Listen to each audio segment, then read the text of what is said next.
Hey, cuties! This is The Dark Side of Perfect. I'm your host, Maggie, and today we're going to be talking about a big one, boundaries. What they look like, where they come from, how we can go about starting to set them. Like the rest of my episodes in season one, this is going to be an introduction to boundaries, not a full, expansive overview of boundaries and every single part of it. With that said, there's still a lot to talk about. So let's talk about it.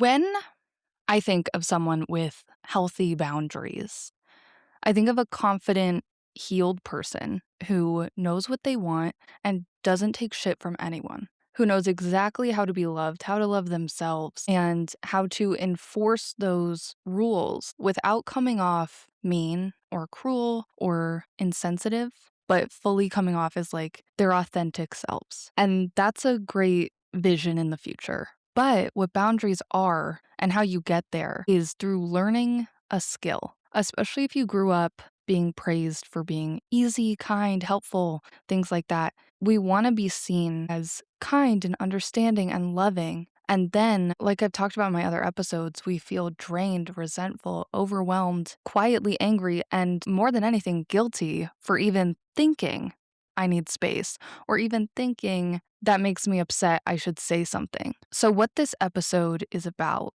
what boundaries are about overall, is learning how to show up with love without abandoning yourself and without considering yourself cold or selfish for establishing boundaries.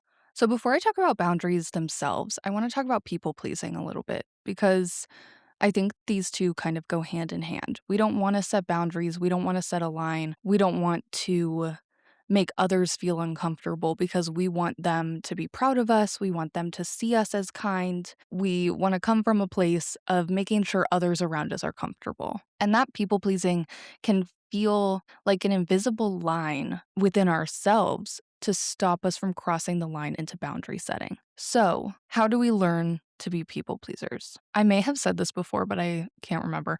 I'm from the South, and my family is very Southern. So I'm going to bring that up a lot in this episode, actually, because I think it's a really extreme example of people pleasing and expectations that I need to make boundaries against. So it's easy for me to use this as an extreme example to other people of what boundary setting looks like. So for me, I learned people pleasing within Southern dynamics. And what I mean by that is the expectation to always have your good face on, to always represent yourself well, to be a part of every family event, to be a part of the collective, the gossiping, the do something for me, be a good girl, things like that. But it can also come from like high expectation environments, which I've talked about before, the expectation to be the best.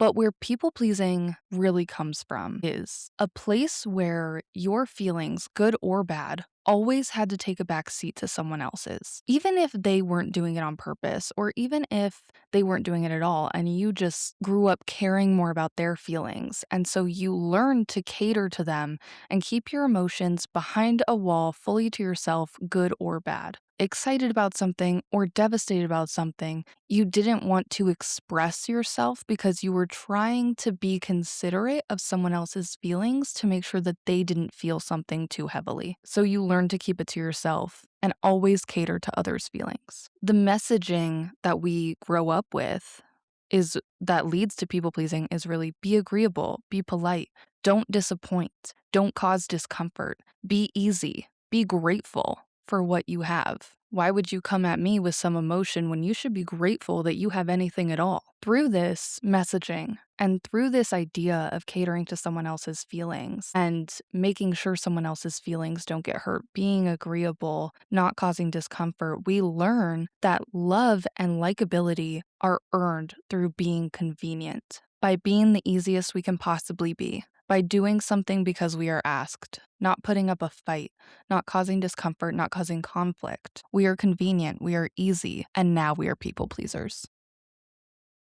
So, moving from that conversation into boundaries, let's talk about why boundaries feel so scary and why they cause a lot of guilt. So, as a people pleasing perfect girl myself, when I think about setting a boundary or even a reason that I might want to set a boundary, and I'm practicing that conversation in my head of how that would go, even if I don't think I'm ever going to actually have this conversation. But if I'm thinking about something that someone said to me and I'm thinking I need to set a boundary, I feel physically smaller whooshing in my head, heart racing, physical tension, that cloudiness that comes with extreme anxiety. I feel like I'm doing something wrong or like I'm about to go up in front of a huge crowd and talk to a huge crowd about something that I think that they won't receive well and being scared of that perception. And while I'm rehearsing this conversation in my head and experiencing this extreme anxiety around the reason to set a boundary, I can think of 100 scenarios worse than no.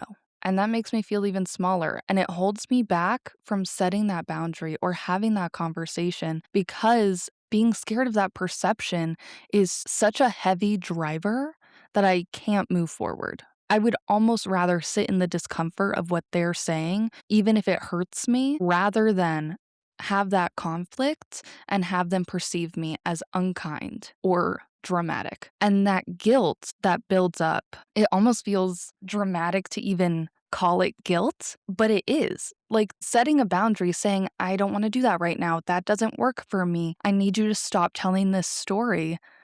And then feeling so guilty about saying that, that's guilt.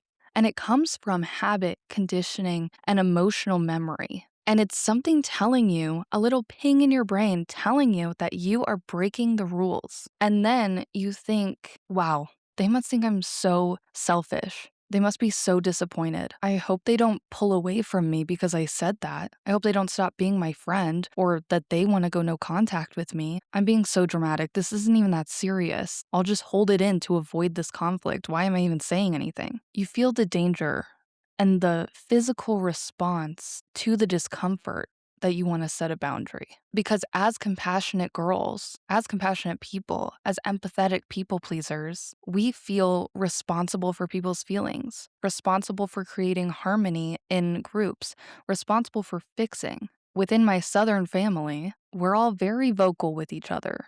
I know other Southern families that hold it all in together until there's a massive blow up. And every eldest daughter in every type of family that I've met, or every people pleasing daughter, every fixer daughter or child in those families, I know that they're always there when the outburst happens to make peace. That's their job. They are the fixer.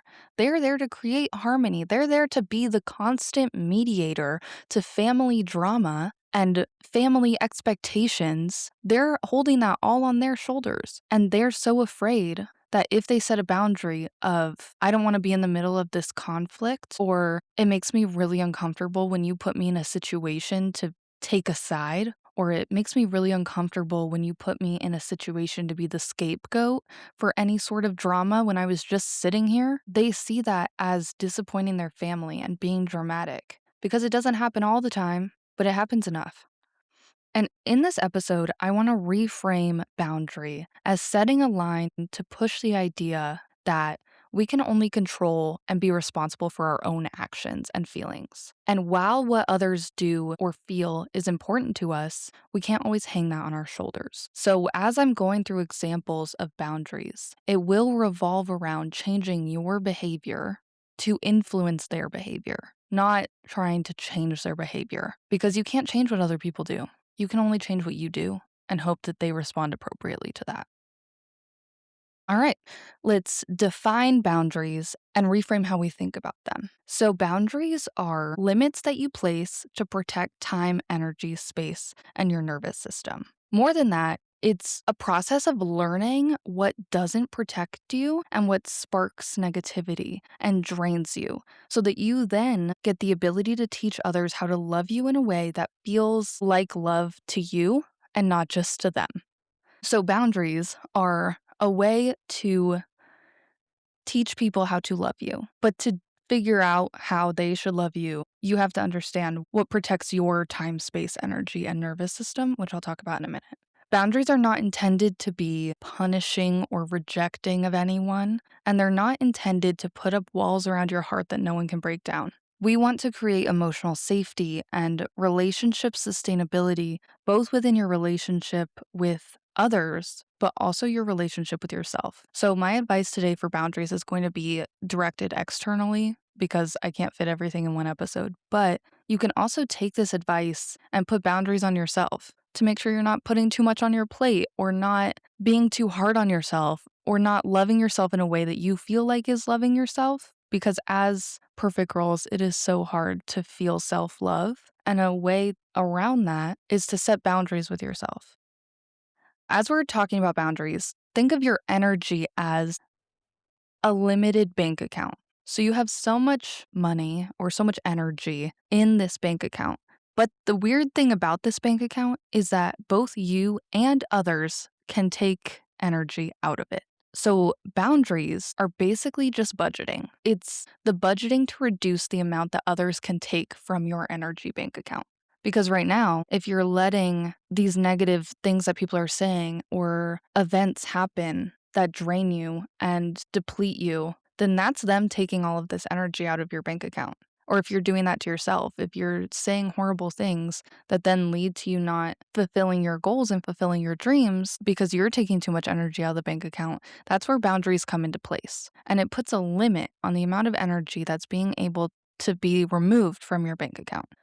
Boundaries protect your energy so you can show up better. If you're using it as punishment for annoyance or trying to punish or reject someone and saying it's a boundary, that's not what this episode is about. We're talking about boundaries that protect your energy. Before I move into what boundaries look like and some examples of them, I want to talk about something that I think trips a lot of people up about boundaries, especially perfect girls, because we have this all or nothing thinking where it's easy to hear the word boundary and say, okay, no contact or a huge emotional blowout. I'm going to have to do a huge confrontation, or I'm going to have to cut that person off completely, or I'm going to stay silent in myself and not set a boundary at all. Two ends of the pendulum that I've talked about before in my episodes. All or nothing thinking is so prevalent in our minds that we can't see the in between. And I've been there. When I first started on this journey, one of the first things I did before I started taking any other steps towards healing, I went no contact with a member of my family. And I could have handled it better. And the whole time that I was no contact with them, they were trying to reach out to me. And they didn't understand why I went no contact with them because I didn't explain it. I just simply said, I can't do this right now. I'm just taking a step back and cut them off. And they kept saying to me, my feelings matter too. I have feelings too. You can't go no contact with me because other feelings matter in this equation. And that is true. But at the time, I couldn't see it because I was stuck in this all or nothing thinking. I was stuck thinking, okay, I'm having a problem right now that I need to solve without this other person in my life. I need to go no contact and I need it to be very severe, block their number. I don't want to hear about them. I don't want to talk to them. And we've moved past it now, just to say that. We've moved past it. We're good now. But I think that needed to happen for me to realize that there's not two ends of the pendulum. There's an in between. And in most situations, you don't need to fully alter a part of your life overnight and go no contact with someone you're close to or just need a bit of space from, because that can make things worse. That's where the emotional blowout happens. When I started talking to them again, we had a huge emotional blowout because the situation wasn't handled properly. And I'm not saying no contact is never the answer, because there's a lot of different situations out there and a lot of different reasons to go no contact. I'm saying if you need a little bit of space from someone, maybe consider other alternatives than no contact right away, right out the gate. I have a friend who is in a very crazy situation with someone in their life and they're no contact. And I think that is the right move. I do think it works in some occasions, but it doesn't work in every occasion. We make and follow boundaries every single day. And adding the label of boundary doesn't mean we have to have an explosive reaction. And I just want to say that. I just want to say, before I talk about boundaries, that small steps can be greater than nuclear moves. Because I know a lot of us think about boundaries and we don't think of it that way. We don't think of setting a small line. We think about going hard, setting up a wall, but it's not a wall, it's a line. Okay, So, now that we've talked about all of that, let's talk about what it looks like in real life, how to set a boundary, how to determine your boundaries, how to move forward after this episode and think about it. So, to reiterate, a boundary is a line denoting a limit. So, what this means is that it's something that needs some communication between two parties, between you and your mom, between you and your grandma, between you and your best friend, between you and your boss. Something that isn't working there that needs to be clearly communicated. It needs to be concise, clear, consistent, and without judgment. There are a couple of different types of boundaries. So those are physical, sexual, emotional, mental, spiritual, financial, time, and non-negotiable. Just to wrap your mind around them, I want to give a couple of really quick examples for each of them so that you know what they are and you can recognize the different buckets of boundaries so that you know which one you fall into if you're in a situation where you need to set a boundary. Physical is about personal space and your body. An example of that would be, I'm not really a hugger with people we just met. A high five is more my style, or a wave, or whatever. Sexual boundary, this covers consent, preferences, and your comfortability with intimacy. So, a really top level example of this is, I'm not comfortable with sending those kinds of photos, so please stop asking. It makes me feel pressured. And then reinforcing that. A mental boundary protects your right to have your own thoughts, values, and opinions without being belittled. So, saying something like, maybe you're at Thanksgiving dinner and your uncle is over there saying something really crazy. And so you say, I know we disagree on this topic, but I'd rather we just respect each other's opinions instead of trying to win the argument. Now, of course, in today's climate, that isn't always the right thing to say, but maybe it's something trivial. Maybe it's just an argument that you're having about if a hot dog is a sandwich, for example, for a very baseline example. And that also works when you know that they won't change their minds and you won't change your mind either. An emotional boundary is about separating your feelings from someone else's because you aren't a sponge for everyone else's drama. Now, of course, there are times when you should be respectful of them going through a situation, but there's also times where you can say, I want to be there for you, but I don't have the headspace for this right now. Can we talk about something else for a little while and come back to this later? Or something like that.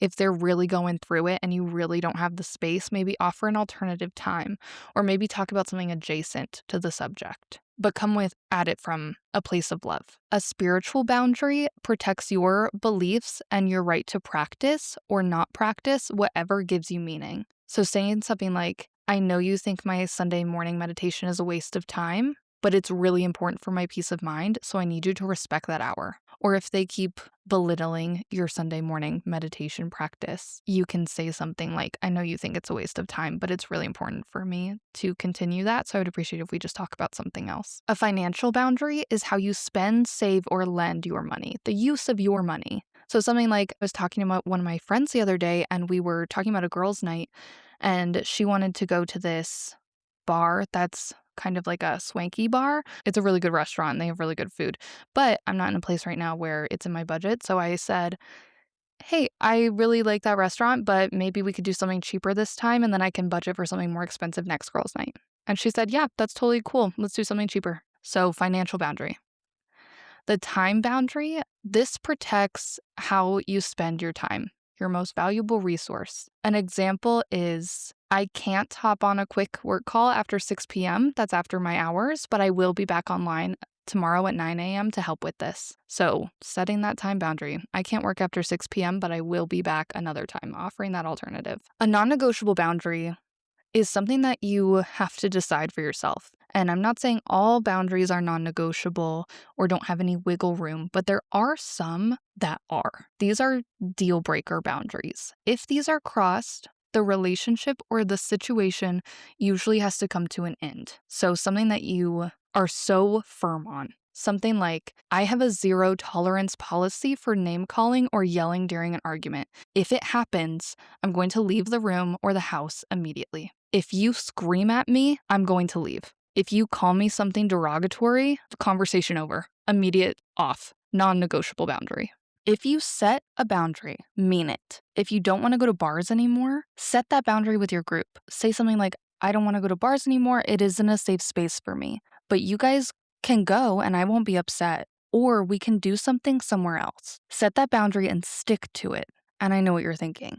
But what if all my friends are going to a bar and I'm going to feel left out? Are bars a safe space for you? In this example, it's no. So if they're all going to a bar and they know that you're not going to go, maybe expand your friend group out for some people who also don't like going to bars. Or maybe express that again. Maybe text your friend group when they say that they're going out to the bar and be like, hey guys, just to reiterate, I don't feel comfortable going to a bar as it isn't a safe space for me. Could we adjust the plan and go to like an outdoor brewery?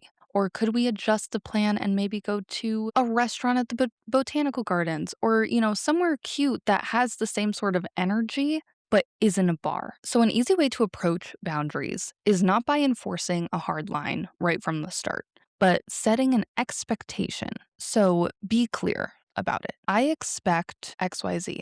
I expect when we hang out, we will not be at a bar. I expect compassion in the conversations. I expect respect in conversations. I expect that when you walk into my house, it will be because you called me beforehand and I knew you were coming. Be concise. I'm going to talk about this more in a minute, but don't over explain. Don't justify your boundary. Be concise. I expect that when you come to my house, I'll get a phone call beforehand. Done. Period. And then know who the expectation is for, when it's changed, and how you react if the expectation is not met. Be consistent. So if the expectation of don't come to my house without calling first is for your family, or if it's for everyone, honestly, maybe you have an exception for like your best friend who lives next door. She can come over unannounced. But for everyone else, I expect you to call before you come over. And if you come over without calling first, I won't be home. Doesn't matter if I'm home or not. I won't be home. I expect you not to call me after 8 p.m. I need to save space for myself and disconnect after that time. If you call me after 8 p.m., it'll go straight to voicemail. My phone's on Do Not Disturb. I won't answer the phone. If there's an emergency, text me. So how do you know what boundaries you need to set? I've talked about this in a lot of episodes, but data points are always something I'm going to go back to.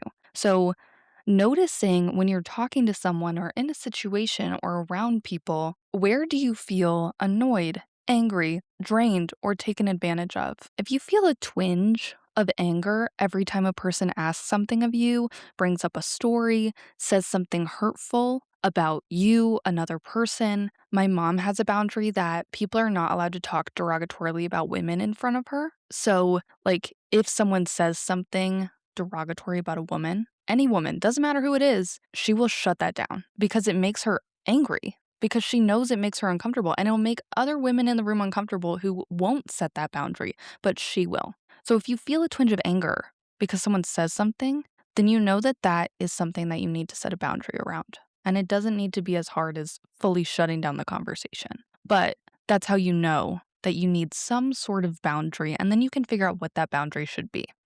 So then let's talk about the approach. Once I figure out what boundary I need to set, how do I approach that? Like I said earlier in the episode, don't manage their behavior, manage yours. So instead of saying something like, you need to stop calling me so late or I will block your number, say something like, I've realized I need to unplug after 8 p.m., so I won't be answering my phone after that time. And then stick to that. Don't answer your phone after 8 p.m. Or instead of saying, you are horrible for telling that story, you're a bad person and you need to stop, say something like, it makes me uncomfortable when you tell that story, so next time I will leave the room and I'll come back after. Then next time that story comes up, you leave the room. You don't say anything. They start the story, you get up, you leave. Eventually, they'll stop telling the story. Or you'll leave and you'll never have to hear that story again. It's a win-win. With these approaches, it's easy to think of that first phrase, right? It's easy to think you need to stop calling me so late.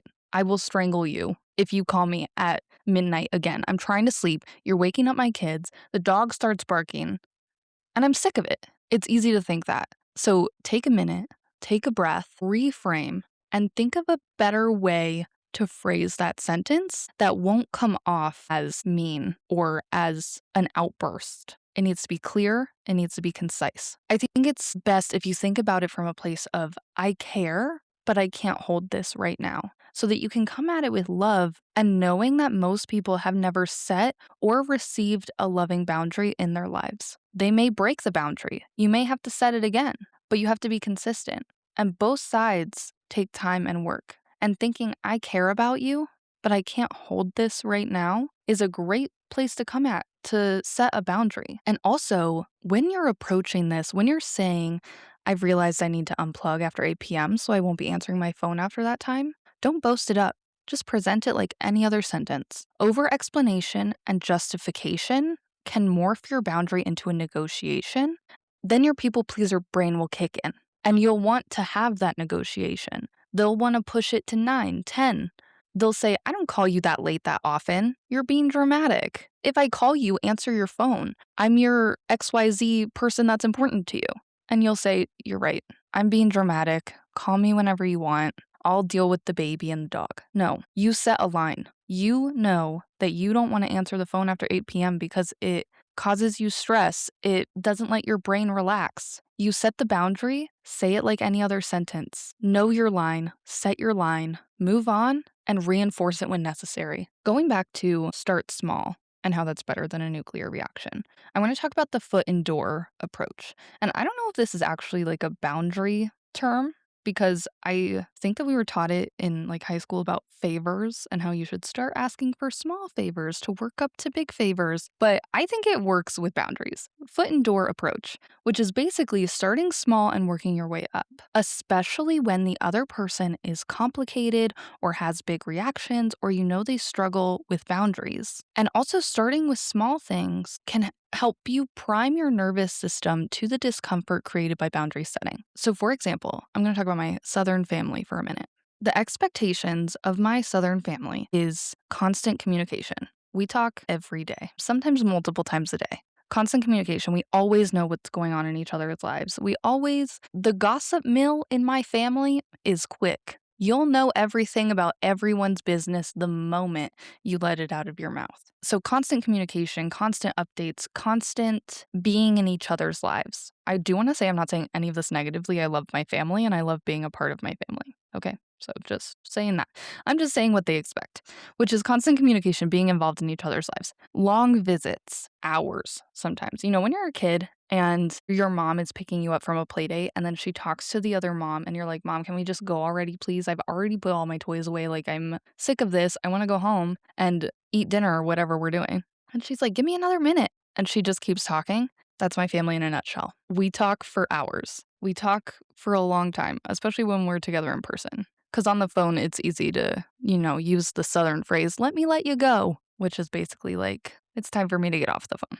But long visits, pop buys, so showing up unannounced is a really big thing I don't know if it's all Southern families, definitely a thing in my family, and we've all set some boundaries about it, so it doesn't happen as much anymore. But when we all lived in the same neighborhood together and when I was a kid, there would always be unexpected pop buys, either by like my mom dropping us kids off and my grandma not having any idea what was happening, or my grandma popping over and being like, I made too much dinner. Everyone let's sit around the table and make dinner. And then also with my Southern family, I'm sure you imagine that political alignment is an expectation, spiritual alignment is an expectation. And then there's also the expectation to engage with every event, to always be driving to each other's houses for Sunday dinner, Easter, Christmas, Thanksgiving, whatever. Always be engaging with everything, going to the plays, the soccer games, the tennis matches, the basketball games, engaging with everything, which is excellent. It's amazing to have support. But those are the expectations of my family. Not good, not bad, whatever. But with me personally, I don't always have the same political alignment or spiritual alignment as my family. And I have a really shallow social battery. So sometimes talking for long periods of time or the long visits can be very draining for me. And then I get asked questions like, why do you look so tired? Why does it look like you're about to fall asleep? Why aren't you talking? Are you upset with us? Things like that. So some of my boundaries around these expectations with my family are I won't stay at the home hosting the events to ensure my social battery is charged. So for example, if my grandma is hosting Thanksgiving, I won't be staying at her house. I'll stay at my mom's instead because I want to have a place to go if I need to recharge my social battery. I won't bring up politics, but I won't hide my thoughts on it either. And my family that doesn't have the same political alignment as me knows that, and so they don't bring up politics either. We don't talk about it. If I'm feeling drained, I will take a break. And how that started was very small. Very much, I'm gonna go sit in the living room and watch football with my grandpa for a couple of minutes, and we're not gonna talk to each other. And then, if it's a bigger event, I'll fully remove myself, go lay in my grandma's bed, and take a minute. Number 4, almost every person in my family has this boundary, actually, and it's I will react the way I react, and we can talk about it later. So, in my very constant communication family, sometimes things come up that we may not want to talk to each other about, but there's always that initial reaction, and we can't take it personally at first. If someone says something to another member of the family of like, "Well, when I was a kid, you did XYZ," and then the person comes back with, an explosive reaction, both of those people then remove themselves from the situation. They take a minute and then they'll come back and talk about it. And then my last one is I won't answer the phone if I'm in a meeting, a hyper focus session, or after dinner. So if they call me during any of those times, I won't answer the phone. I just don't answer the phone. If they call me multiple times and it's not an emergency, I will answer the phone and I will say, "Hey, I'm really busy right now. I'll call you back later, or I'll call you back tomorrow." Or I could even set a harder line and say, "Hey, I'm really busy right now. I'm busy during these times. Please don't call me at these times." Another big part of my family boundaries is that I know my family's boundaries. I know all of their boundaries. And so if someone is breaking one of their boundaries, I'm often the person that redirects a conversation if we're near a violation and to limit draining conversations. And I know as a compassionate, perfect girl, earlier I was saying that we are the harmonizers, we are the fixers. And I still hold that role. I consider myself the rock of my family. If something ever were to happen, I would be there in an instant because I can manage my emotions appropriately to figure out what the situation needs without having an emotional reaction. And they all know that. And the same thing with boundaries. If one of them is about to be violated for someone else, I'll be the person that steps in and creates that harmony and is the fixer. But I do have boundaries around that too. So, I refuse to be put in the middle of a situation. I will not be the mediator of a situation, but if something is happening in front of my eyes, I will say something and then I likely won't say anything else. I won't be the mediator, but I will redirect if needed because I'm a compassionate, perfect eldest daughter. And that's my job. It's what I do. I'm fine with my job. I love my family, but at the same time, I need to protect my energy also. And that's what I mean when I say that boundaries can have a little bit of wiggle room because I can make that statement. I can say, we shouldn't be talking about this right now. Let's move over to this other subject. And then I can step back from the situation instead of placing myself in the middle of the situation and trying to play both sides to resolve a conflict because that's not my job. Other little things outside of my own personal family is saying no to plans, shortening your visits, just leaving a bit earlier, setting time limits on visits for yourself, fully changing subjects, leaving the room. For example, some language you could use is, "I'm not able to take that on. That doesn't work for me, but thank you for asking. Could we change the subject, please?" Or, like, my sister is celiac, and so she'll say something like, "I can't eat that. Is there anything gluten-free that I could eat? Do you have any vegetables? I can't eat gluten. Is it okay if I bring my own food to that event?" Or you could say something like, "I would appreciate it if in the future we XYZ." So after you have figured out your boundary, you've figured out how to approach it, how to phrase your language. Next, hold firm, set it, stick to it, reinforce it consistently, because if you collapse your boundary to soothe someone else, you will teach them that persistence overrides your needs. Consistent, repetition, follow through. You don't need to be mean, you just need to be clear. If you call me after 8 p.m., I will not answer the phone. Done. Not mean, clear. You're not saying, "You're a horrible person for calling me after 8 p.m. How dare you call me after 8 p.m.?" You're not being mean. You're being clear.